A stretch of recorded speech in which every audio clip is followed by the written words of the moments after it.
he leaves for Emma. The Ashina castle gate has grown loud with the sound of scurrying. The Tengu will see to the rats, worry not. There is even more evidence than that, but I believe this should be enough for the purpose of this video. Tengu are supernatural creatures found in Japanese mythology. They are guardians of mountain regions, highly skilled in martial arts. Tengu are well-known mischief makers, known to play tricks on arrogant monks and priests, and they are known for abducting said monks and priests. In 16th century, Tengu are often depicted having red faces, long noses, and a feathered fan capable of stirring up great winds. I think we're getting a pretty clear picture here. Unlike Isshin claims, he knows very well what those degenerates are doing shut away up there in the mountains. He is the Tengu of Ashina, and the large fan, which has been used on all monks in Sempo, belongs to him. While it is hard to say if he knew about the giant centipedes, he was well aware that the monks kidnapped pregnant women for their Children of the Rejuvenating Waters experiments. And so, it was Isshin himself who took the fan and abducted every monk for straying from their path and falling into corruption. And the monks knew that if they ever dared leave Sempo, Isshin would find them and they would be gone forever. In fact, they're keeping a close eye on him. The rats you kill for Tengu's quest are checking up on Isshin's health to later report to Sempo on the state of affairs. After Isshin is gone, the corruption of Sempo will slowly crawl into Ashina, no longer kept in check by the fearsome Tengu. But what is that corruption? What are the giant centipedes? Where did they come from? And what does this have to do with the Children of the Rejuvenating Waters?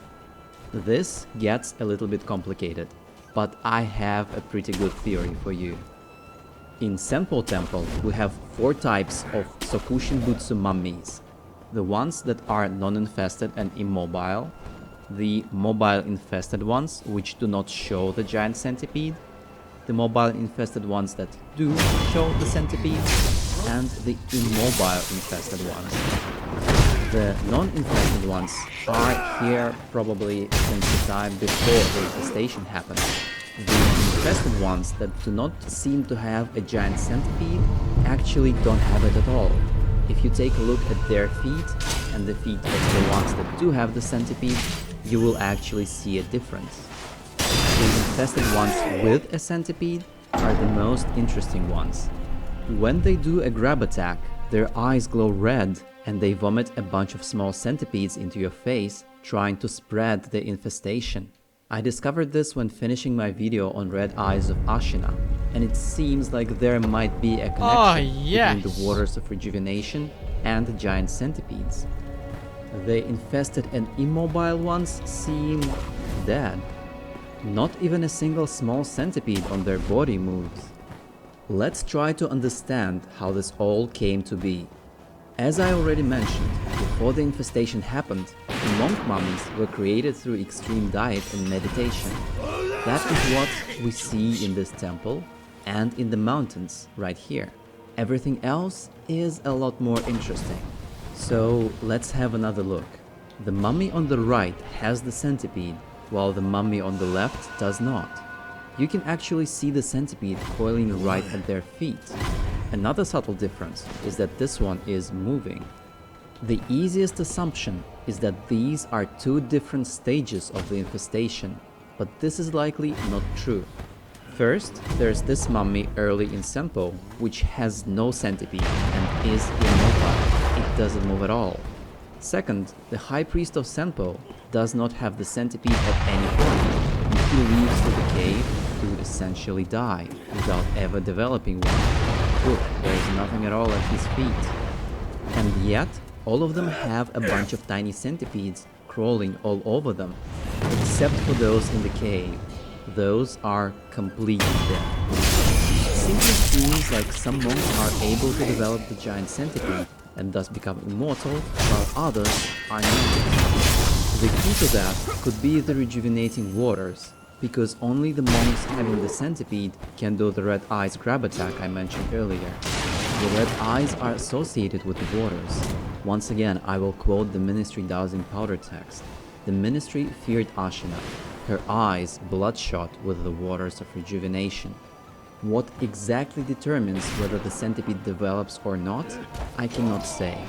I would assume that the monks don't completely understand the process themselves, since even the high priest ended up dead along with all these guys. So, looking at this beautiful scene, we can understand how the infestations spreads between monks, probably voluntarily. But where could the centipedes come from? What are their origins? Well, they are inspired by a centipede which is found throughout Eastern Asia, often referred to as mukade. They are a common sight in the Japanese fauna.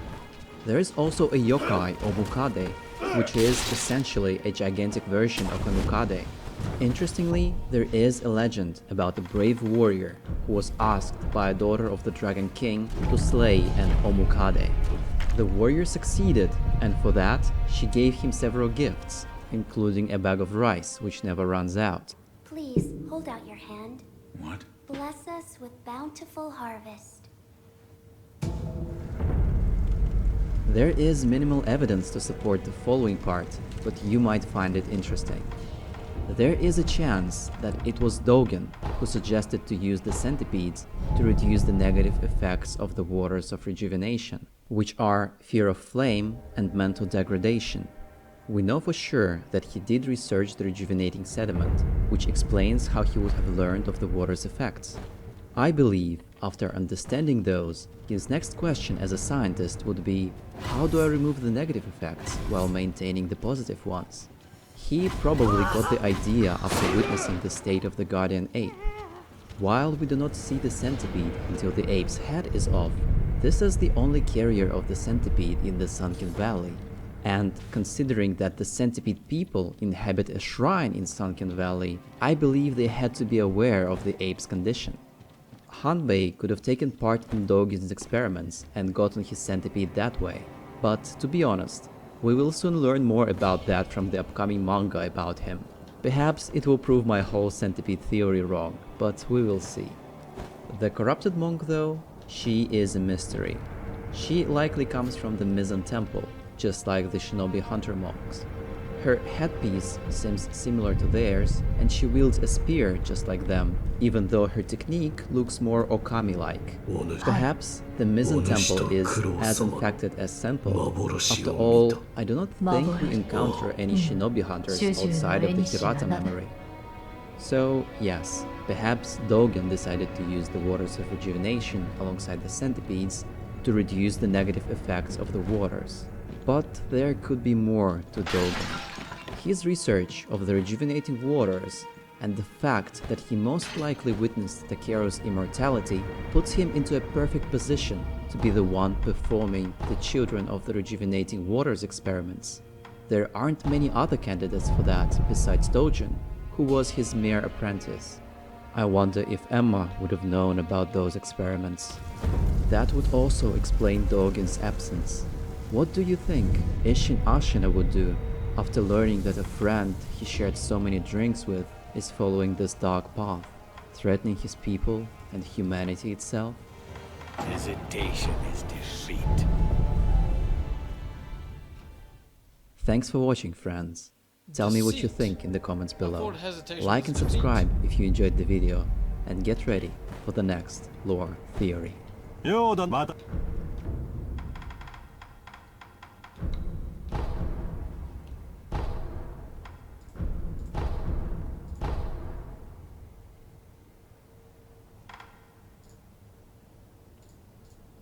Bad. Large enemies will just poise through this long animation, and it achieves less than Whirlwind Strike, which also offers a cleave effect. Let me know if I'm missing something. Harunaga also offers a mask fragment, and I'm sure many of you are wondering if it's worth investing in. If you find all three of these, then you receive the Dancing Dragon Mask, a key item that allows you to exchange 5 skill points to increase your attack power by 1, something that you're probably more likely to make use of in the late game. Something you can use in this level though is the Withered Red Gourd. It restores when you sit at bonfires, just like your other one, and this one removes fire buildup, which is something you're gonna need when you stand in this fire along the estate path. This is where you'll find the flame barrel, which is an essential prosthetic weapon, and most of you probably found it. But did you know that there's actually a really rare piece of dialogue that you can receive here? You have to stealth close to these soldiers without being seen, which is not an easy task considering how many scouts there are in this little place. Nearby, the carp scalesmen are a couple of boats that some bandits likely used to come ashore, and reinforcing that theory is an item that's left behind on those boats, a Mibu possession balloon, which increases item drop from killing enemies, which is obviously something you could imagine a bunch of pillaging bandits using. Across the way is Inami, a talkative bandit who's set on Mibu. This explains why he has Lady Butterfly's phantom kunai later in the game. He speaks of some 3-story pagoda on some cliff, which is a tip that can lead to a really, really well-hidden prosthetic weapon. I didn't find this in my first playthrough. So to find this, take the first left on the bamboo thicket slope, and then you follow the river, reach this outcrop, break through the old bamboo, make some perfect which is a really tough episode in the game. So this guy is one of 17 lone shadows. These are agents from the Interior Ministry, and this one is sitting and watching this high perch while the bandits do all of their dirty work. You can beat him by getting good with sheer skill. You can beat him in a lame way by running back down the mountain, then going back up again and killing him himself. Or you can use Varti's patented ankle chipping. Whatever you choose, open the pagoda and you'll be able to loot the Mist Raven's feathers, which is the prosthetic that's really powerful against enemies that have really slow, heavy-hitting attacks, allowing you to get in a lot of health damage from behind. The final prosthetic hidden in the estates is the Axe, clued into its location by this man on the estate who is furious about the bandit invasion. He's one of many bodies in this area that are dressed in this blue garb, and it likely marks him as one of the high-ranking warriors of Hirata. 2 other living men wear this same garb, and both of them claim to be from the Nogami family, which was a vassal family of the Hirata, whose Hirata estates are under attack from these bandits. And the Hirata themselves are a vassal to the Ashina, who are pretty much as high as it goes in this region, although the Ashina are rapidly losing influence. Anyway, the first confirmed member of the family is Nogami Gensai. As he lets you know, he fought with the Ashina when they claimed this land, explaining his fierce loyalty to Ishida, the Ashina, and also the Divine Prince, who he has been tasked with protecting. If he dies in the fight against Juzo, one of the bandits, he laments his failure to Lord Kuro. But if he survives the fight against Juzo, this is what he says.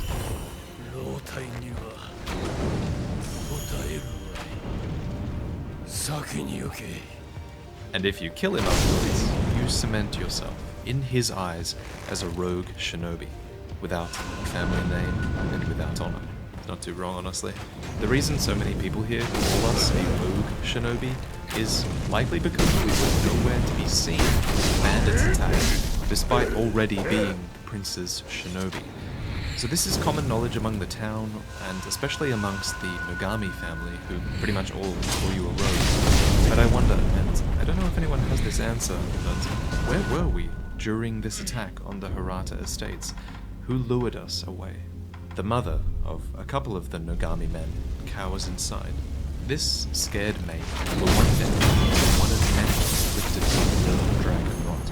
And considering Emma talks often about the overflow that's associated with dragon rot, this scared maid appears to be traumatized by a vision of what's to come for her. The master is deep in the mansion. My son, Inosuke, went to rescue him. So he's probably fine. This is Nogami Inosuke, a man who has barely survived his fight with Lady Butterfly. If you look closely at him, you can see he actually has blood streaming down out of his eyes, which I think has to do with the illusions that he's seen.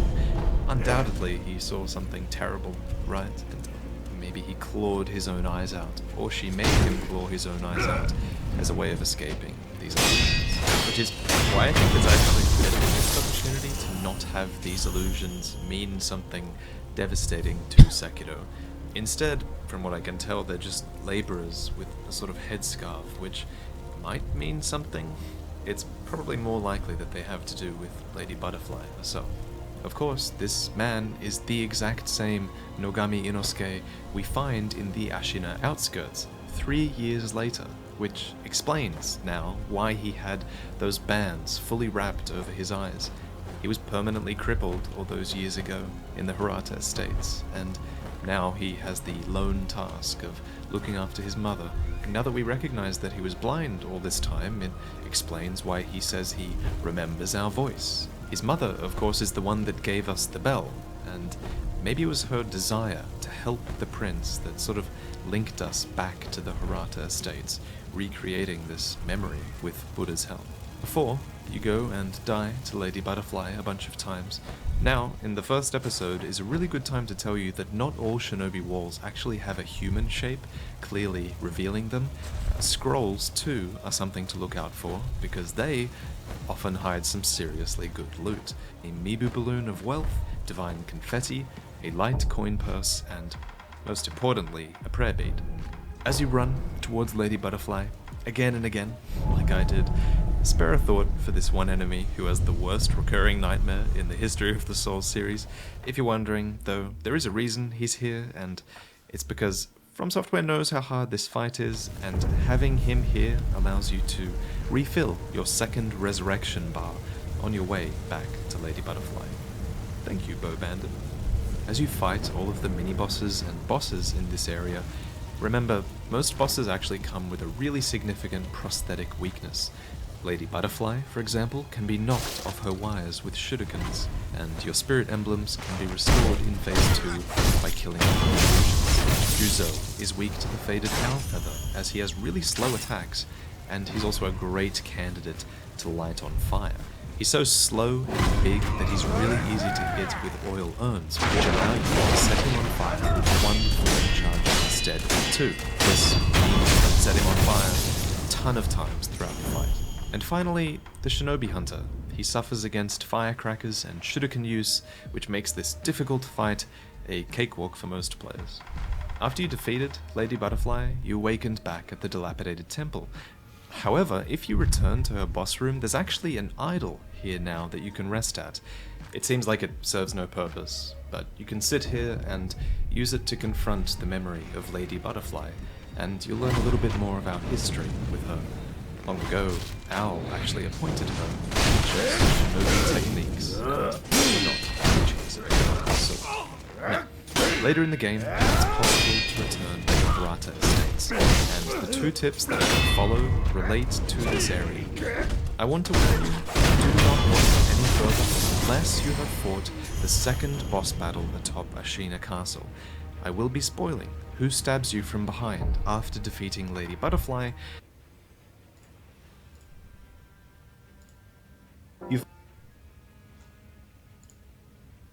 And it's a major plot point in the game.